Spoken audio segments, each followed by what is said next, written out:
Good morning, day 179. Every morning you hear me like this reaction, like, well, God did it again. He's trustworthy that way.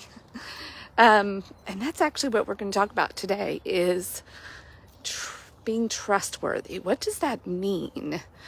I read the book of Daniel this morning. Let me show you. The sun is risen.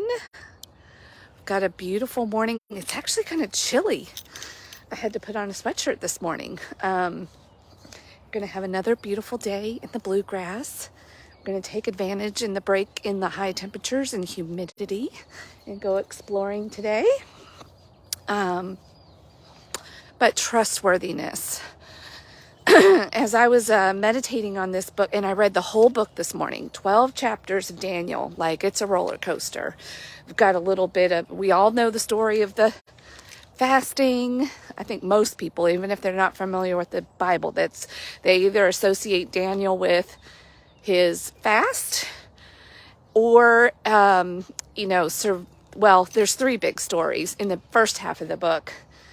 The getting thrown in the furnace and not burning up, and then being thrown in the lion's den and not even getting a scratch on him. And, again, here's the rookie reading the Bible for the first time and even trusting what the church and even VeggieTales has given me about the book of Daniel and thinking that's what the book of Daniel is about. I thought, oh, that's what I'm going to get from the book of Daniel. And this is why we've got to read it ourselves. Anyway, but in the right time and in your timing, hopefully I'll encourage and inspire you to do the same for yourself. And I even had this thought. I was like, well, if I were going to write a book of Felecia, what would the book of Felecia say? And if it had to even say in one word, what would that be? I'm glad I've got a few more years to work on things. I'll say that.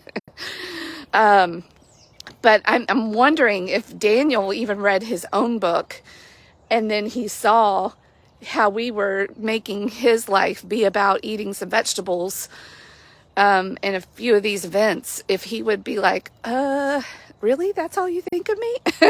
That's all you think of my life? Because those stories are great stories. Do not get me wrong. But I don't think that's the overall message is about a lion's den or vegetables or even being thrown in a fire.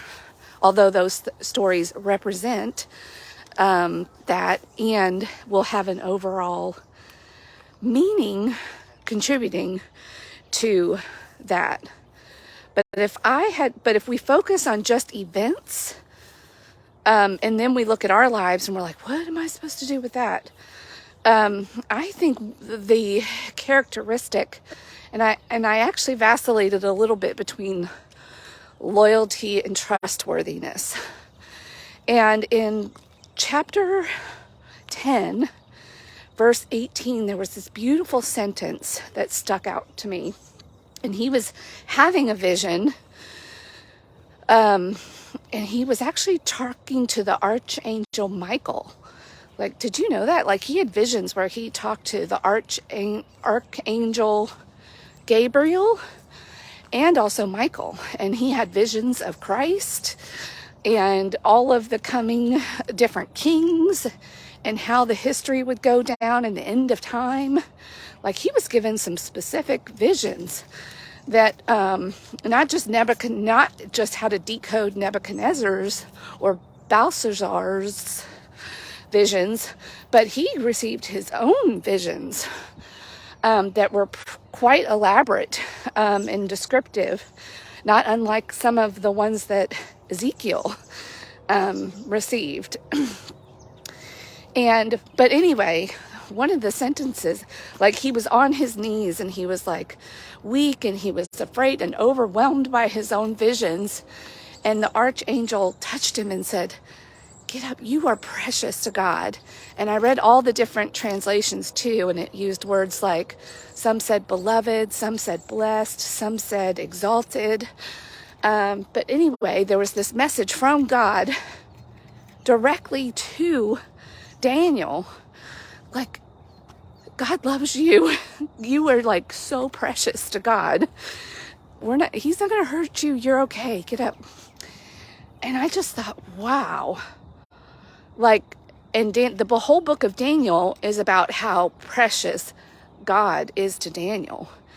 So precious that he's not willing to eat meat that isn't, pure, or put wine in his body, the king's wine that hasn't been gone through the right process. He's not willing to not pray to God, which is why he gets thrown into the lion's den. People are trying to catch him on a technicality. Look, king, he wasn't loyal to you. Well, the king he hated putting him in the lion's den, and he rushed out the next morning just, with terror, like thinking that he was going to see Daniel in shreds.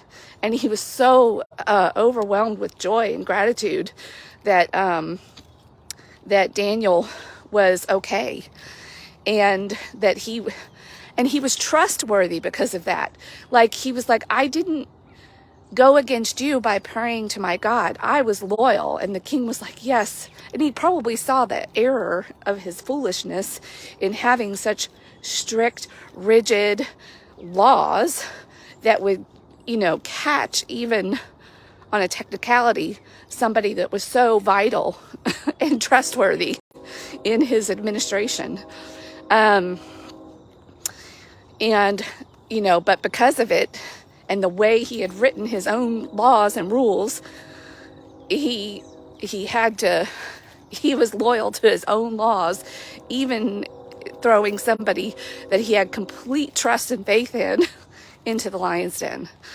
And then he had to really be thankful that Daniel's trustworthiness and his relationship with God saved him and helped his rule, and he still had a friend. Like Nebuchadnezzar felt that way about him. Of course, his friends that were thrown into the fire with him and that fasted with him.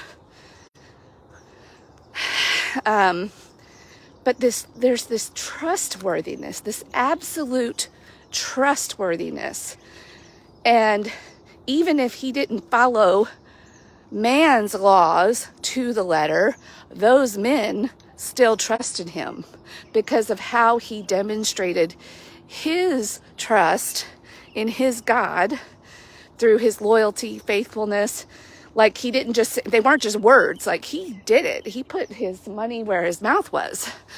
And he refused, even at his own peril, and death, in the face of death, was, like, God, I trust you. I am yours.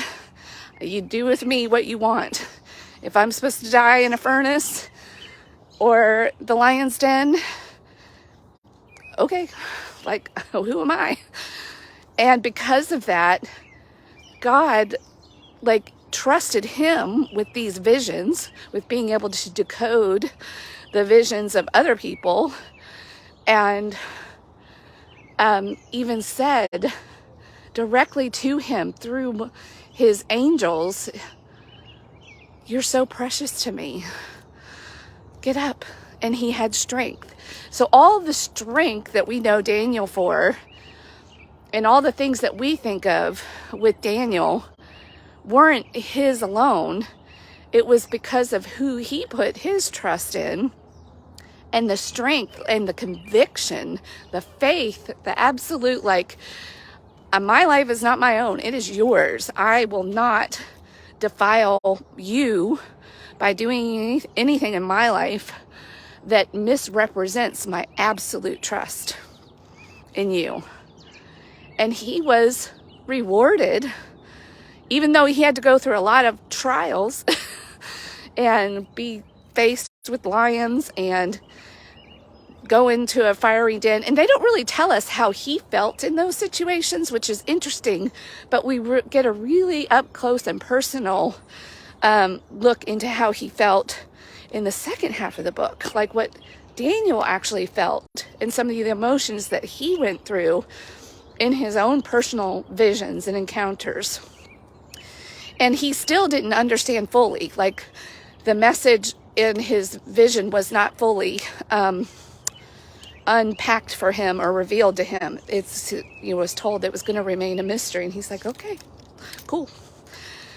But I don't know. That is what I came away with. I was really encouraged, because I definitely, if I was put into a fire to prove my loyalty and trustworthiness, I think I'd get burnt right up.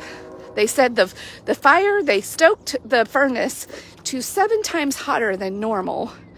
And even the guards that put the 4 men into the fire, they were burned just by getting close. And yet we get this description of, and I think there's also, of course, metaphor in there for ourselves.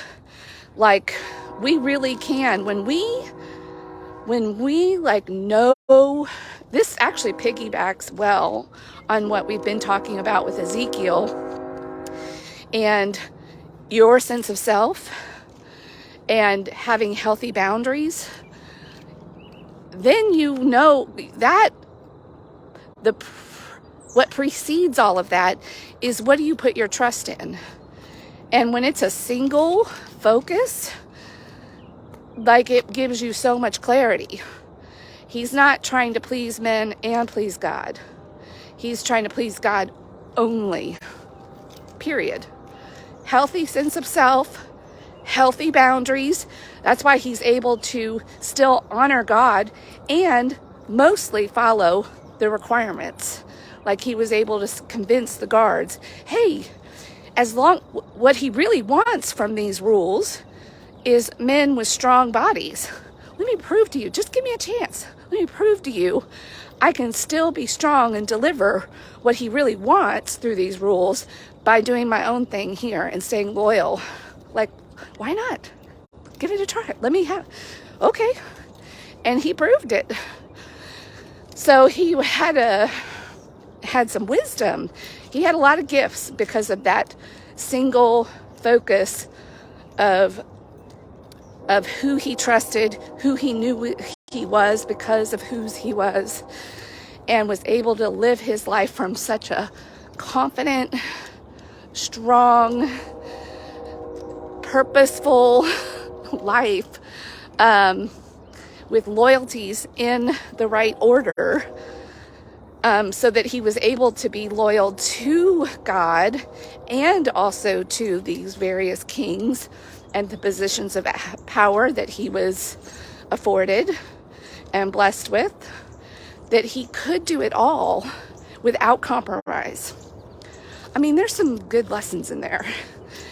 Now, how do we apply them? Well, I think we've got to start with, what are you putting your trust in? And when you play that forward into the various scenarios that you have been in, might be in the future, are you trustworthy? Is what you're putting your trust in trustworthy to this level of completeness in all situations? And then do you live and make decisions from that place of trust, of absolute faith, loyalty, trust?